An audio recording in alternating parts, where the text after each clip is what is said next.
So, tapos na yung anihan dito sa amin. So, ngayon, mga kahayupan muna ang kumakain na kinabang.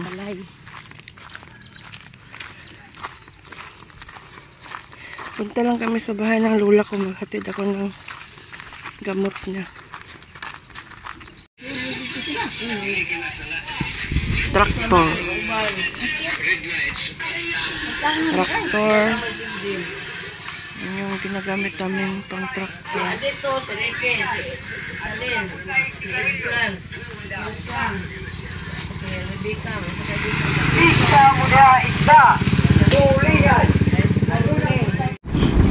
Diyan yung Catholic Church. Yan. Tapos na magtanim. Itsura niya pagkatapos anihin. Tapos sa April mag-start na ng i-prepare na tong lupa sa April. Tapos mag-start ng magtanim mga May or June, ganyan. So ngayon nilagyan muna naglagay muna ng tubig tapos pag lumambot na yung lupa saka anuhin yung araruhin gamit yung kalabaw. Tapos pagkatapos ng araruhin i-tractor. Tapos pagkatapos ng tractor magpatubo ng palay para itanim. Ganyan yung process ng pagsasaka ng palay. Yan, halos lahat na dito tapos na. Ayan, ito yung itsura niya. Noon green na green yan. Ngayon wala nang palay, wala ka nang makitang palay. Tapos ito yung irrigation. Yung irrigation. Yan yung irrigation. Dito nagsusupply ng tubig. Yan, ito yung itsura na tapos na yung anihan. Ito guys, malaki pa tong dike. Pero habang tumatagal, lumiit na siya. Tapos dito kami naliligo dati. Dito, sama ko yung mga pinsan ko. Tapos ang daming gabihan dito. Pero malawak pa tong dike dati. Ngayon pinaliitan kasi ewan ko, basta lumit na siya, parang tinambakan, pinalaki yung kalsada, nag-widening.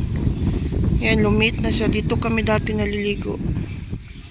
Tapos ang lalim pa nito, tapos malinis. Ngayon sobrang dumi na ang dami ng mga mga kalat-kalat ng pagkain. Yan.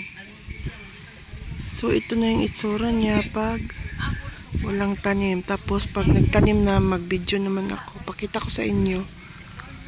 Yan, ito yung buhay probinsya.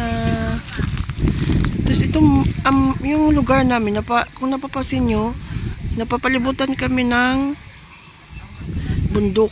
Yan, napalibutan kami ng bundok. Yan, bundok din dyan. Bundok. Kaya sa awa ng Diyos, pag nagbagyo-bagyo, hindi kami masyado napinsala dito. Kasi may bundok dyan. Yan, napalibutan kami ng bundok. Kaya, thanks God.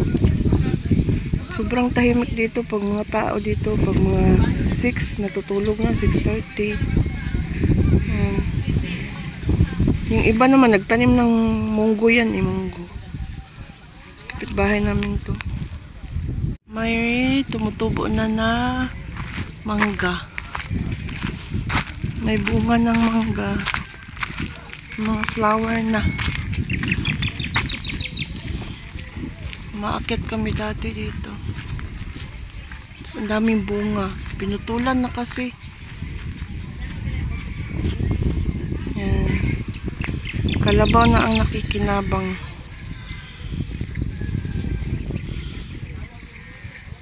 Yan.